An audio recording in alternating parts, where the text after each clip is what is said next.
Hello and a very warm welcome to the brand new edition of the Question Hour show from the Parliament House complex, the show where we bring you all important unstarred questions asked by the members of the upper house during the previous sessions of the Rajya Sabha and the response given by the government in written format. I'm Kriti Mishra and joining me is my colleague Rajat Kain. Well, thanks Kriti and thanks to your viewers for watching this edition of Question Hour. To tell the brief of the show, this show pertains to questions asked by members in the upper house in the previous session. Broadly speaking, there are three main categories of questions: starred, unstarred, and the short notice one. In this show, we take up questions that are unstarred and replies are given, detailed reply rather, are given by the ministries and departments. So Kriti, let's begin the show.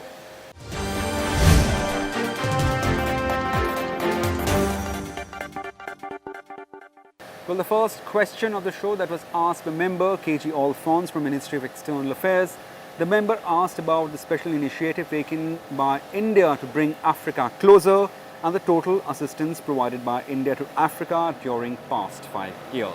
And giving a detailed reply to this question, the government says that during the last 5 years, India's engagement with Africa has intensified in the areas of political, defense, commercial, economy, scientific and technical cooperation. The development partnership between India and Africa is officially structured around India-Africa Forum Summit through African Union. Now, at the third India-Africa Forum Summit held in October 2015, India adopted a truly continental and inclusive approach by inviting all 54 African countries. All African countries, including 41 African HOGs and HOS, attended the summit. Since that, there have been unprecedented 34 outgoing visits by Troika of President, Vice President and Prime Minister. In order to have a more meaningful diplomatic presence, government has decided to open 18 new missions in Africa. 9 are already operational, taking the total number to 47. Government of India has also taken several steps to strengthen the relations with African countries. Our development partnership initiatives have expanded both in geographical reach and sectoral coverage and now include lines of credit, grants, technical consultancy, educational scholarships and a range of capacity building programs. Our partnership is also consultative, non-reciprocal gestures of solidarity and outcome-oriented. Now, the Africa continent is the second largest recipient of our overseas assistance. 181 lines of credit, which are on highly favorable terms, have been extended to 41 countries for a total amount of more than $11 billion, which is 42% of total amount under letter of credit. And joining us on the Question Hour show through virtual platform is Rajya Sabha MP, Mr. KJ Alphons, who asked this very important question. Mr. Alphons, welcome to Rajya Sabha TV and thank you so much for joining us. Thank you, Kriti. Thank you very much. So, as you're aware that our show focuses on all the important unstarred questions asked by the members of the upper house and the response given by the government. Now, you asked a very important question about the special initiatives taken by India to bring Africa closer. Certainly a detailed reply given by the government. Your take on the answer, sir. See, Africa is supposed to be the most important continent for the future because they have all the resources that the world requires. They have plenty of potential for growth, and it's a treasure house of everything that the humanity values. And of course, anthropology says humanity originated from Africa. I mean, there are no doubts on these things. India needs to really build up a relationship with Africa, and we've been doing that over the past few years. I mean, this India-Africa summit, which we hold, where representatives from 54 nations attend. And I think it's something in which no African nation misses out. All the heads of states, they are all present there. And I think we have now built up a fantastic relationship with them. We have provided a line of assistance to Africa in terms of grant, in terms of soft loans to 41 African nations. This is basically to provide scholarship to college students, in scientific research, in setting up education institutions, in agriculture. There's a whole lot of areas in which India has a huge expertise, medical area, medical field, drugs. So all these areas, India has been very keen to share its knowledge with the African nations. And we have done a fantastic job. But I'm personally of the view, why I asked this question was, I think we need to do a lot more. Because, our immediate neighbor, and we all know who it is. And they have built up huge relationship with Africa. They've invested huge money. They have bought up so much of resources to Africa. I think it's very important for India to play its very big role in Africa. make sure that the resources of the world are not cornered by one country alone, that we help them to develop their resources instead of extracting these resources and taking them to our country. This was exactly what colonial masters did. Instead of that, helping them to develop their own resources and their manpower, I think it's so important. And I'm very happy that India has been supporting this scholarship scheme for African children. But again, one of the worries which I have in India is anytime you see a black person, I think we stare at them. The way that we are treating the black people, we all worship the white man, but I think we all have a huge problem with the black man. I think this is horrible. The way some of these students have been feeling in Delhi, I mean, coming across hostile neighborhoods and not exactly a very friendly atmosphere in universities and colleges. I think this complete attitude has to change. I think this is something to do with India's uh, crazy longing for the fair and lovely. I'm glad again that many of these manufacturers of fair and lovely are actually, even changing their labels because they're starting to feel ashamed now. I think the universe is one. We are all one.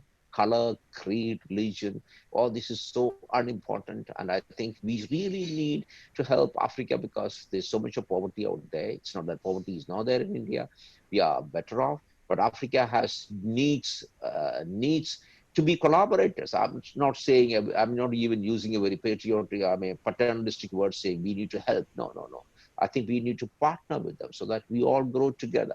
So that was the whole sense of this question. And what are the other measures that the government can take to further fortify this relationship? Yeah, I think we need to spend more money on Africa, frankly speaking. I'm also a member of the Parliament Committee on External Affairs. I've been pleading with the government. We need to spend much more on Africa, absolutely. I know we don't have unlimited resources like China has or some of the other countries have, but I think we just need to reach out to Africa a lot more because strategically it is so important. With one of our neighbors having a military setup in Djibouti, and of course with having invested incredible amount of money out there, I think for our own strategic reasons we need to spend a lot more money in Africa, and of course also for the simple reason that we are all human beings, that we all either rise up together or we fall together. So I think it's very, very important. Right, sir, that's a very important point that you're making, but thank you so much for joining us and speaking to us on this important issue. Thank you, Kriti. You have a nice day. Bye. And moving on to the next question asked by member Parival Nathwani, and this question pertains to the Ministry of Environment, Forest and Climate Change. And the member has asked about the present status of a 3-year dedicated project titled Asiatic Land Conservation Project approved earlier by the government, and whether the objective of the project to minimize human and wildlife conflict has been achieved fully. Replying to the query, the ministry said the government of Gujarat is implementing the Asiatic Lion Conservation Project launched by Ministry of Environment, Forest and Climate Change under the Species Recovery Program under the centrally sponsored scheme Development of Wildlife Habitat for a period of 3 years starting from the year 2018-19 to 2020-21. The project budget envisages activities related to protection of lions and its habitat, including following: the habitat improvement, habitat and wildlife protection and anti-poaching, veterinary care and managing wildlife animal conflict, eco-development of forest dwellers and villages in eco-sensitive zones of Gir. The Ministry of Environment, Forest and Climate Change has approved total budget of 97.85 crore for 3 years under centrally sponsored scheme Development of Wildlife Habitat for the period of 2018 to 21. And the project completion year as of now is 2020-21, and such the full achievement its objective is envisaged accordingly. Well, moving on to the next question that was asked a member Sanjay Seth from Ministry of Information and Broadcasting. The member asked whether India has hosted 16th Mumbai International Film Festival for documentary, short fiction and animation films recently, and whether this festival has helped Indian documentary, short fiction and animation films to reach other parts of the world, and if so, what are the details? And responding to this, the government says that the 16th Mumbai International Film Festival 2020 was successfully organized from 28th of January to 3rd of February 2020. Now, during this festival, a total of 305 documentary, short film fiction, animation films were screened from India and 35 foreign countries. Since film personalities including jury members from various countries participated in this festival, it helped Indian documentary, short fiction and animation films to reach other parts of the world. Now this provides a platform for filmmakers to watch the best documentary films across the globe, understand the new trends in filmmaking and to create a network, interact and develop productive contacts with filmmakers, mentors, distributors and also co-producers.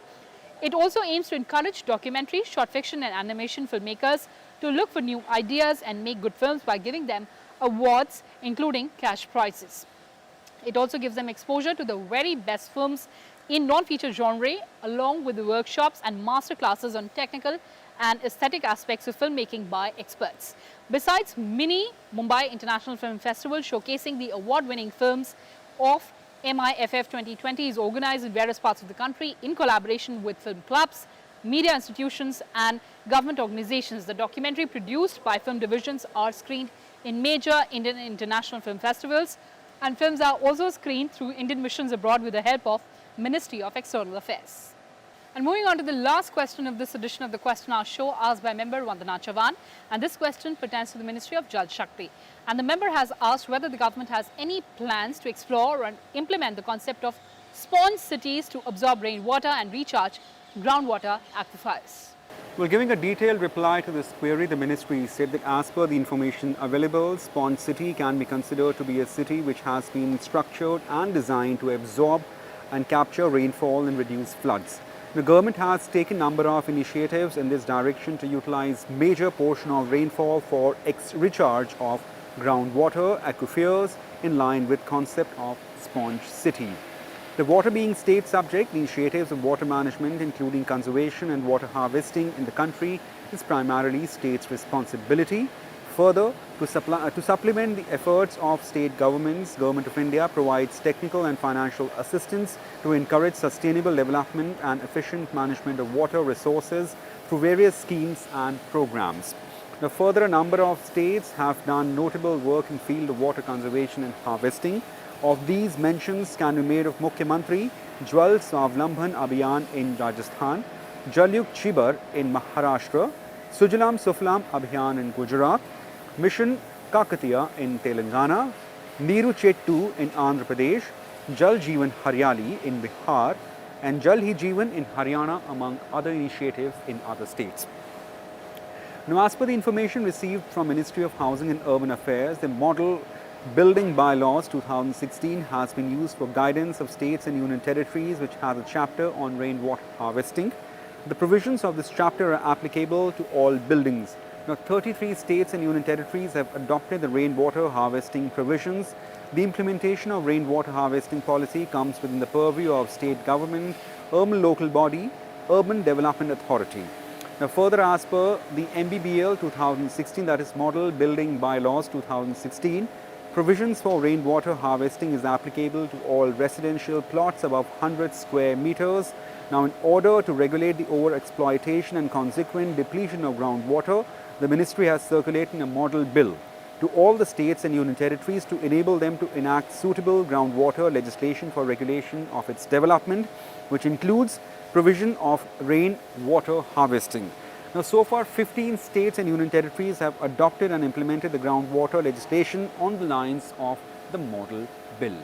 Well, that's it in this edition of Question Hour. Thanks for watching Rajya Sabha TV.